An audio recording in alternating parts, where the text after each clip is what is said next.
you. Appreciate your kind words. And we now recognize the gentleman from Arizona, Mr. Ciscomani, for 5 minutes of testimony. Thank you, Chairman Green, and the members of the House Homeland Security Committee for allowing me to come before you today and testify.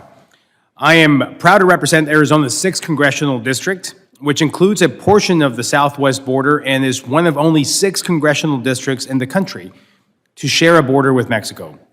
My district is part of the Border Patrol's Tucson sector, which is currently seeing an overwhelming number of migrants. This administration and Secretary Mayorkas in particular, they are failing us. They are failing our local communities by shutting down the Lukeville Port of Entry, an essential transit point for countless individuals on both sides of the border for trade, tourism, and other reasons as well. They're failing our Border Patrol agents and CBP officers by neglecting to enforce the laws on the books and turning them into babysitters and processors. And they're failing both Arizonans and Americans across the country by allowing mass migration with little to no consequences, and by not properly vetting the individuals they are dispersing throughout the country.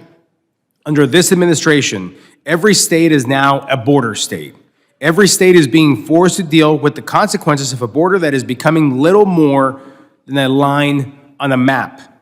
Last Friday, I urged the Biden administration to deploy the Arizona National Guard in order to prevent situations like what we're seeing in the state right now, sir. In the Tucson sector alone, CBP has encountered over 2,800 crossings in one day last week.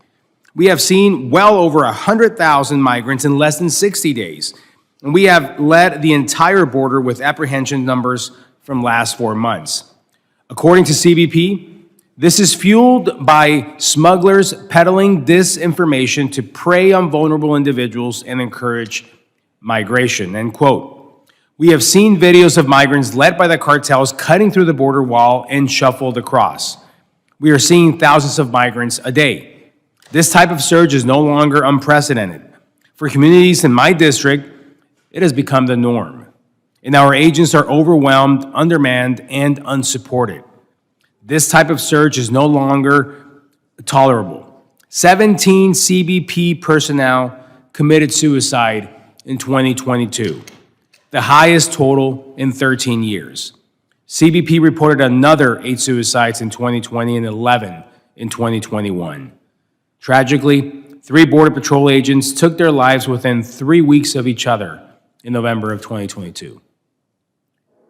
We must be doing more to support our agents and officers.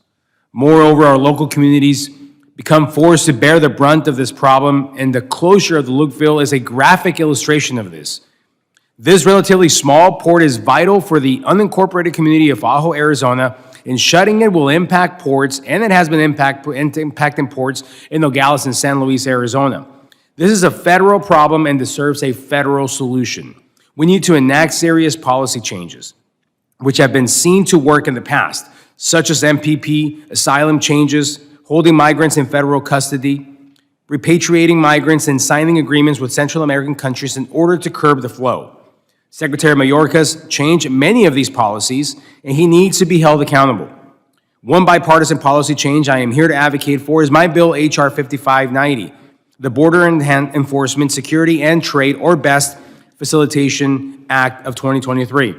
This bill will support border law enforcement by providing additional personnel to scan cargo for illegal drugs and guns or human smuggling.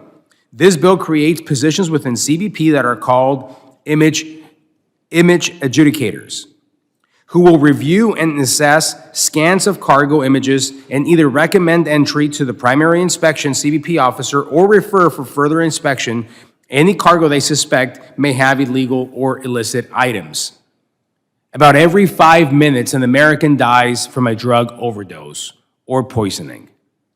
And CDC data also show fentanyl is the leading cause of drug-associated deaths across all age groups. Successfully inspecting cargo at our ports of entry helps stop dangerous drugs like fentanyl from coming into the U.S., and positions like an image adjudicator would allow our CBP officers to do their job of inspection, while others look at the images. Thank you again for allowing me to come before you today. I look forward to your questions and hope you can all join me in supporting this much-needed legislation. Thank you, sir, and I yield back.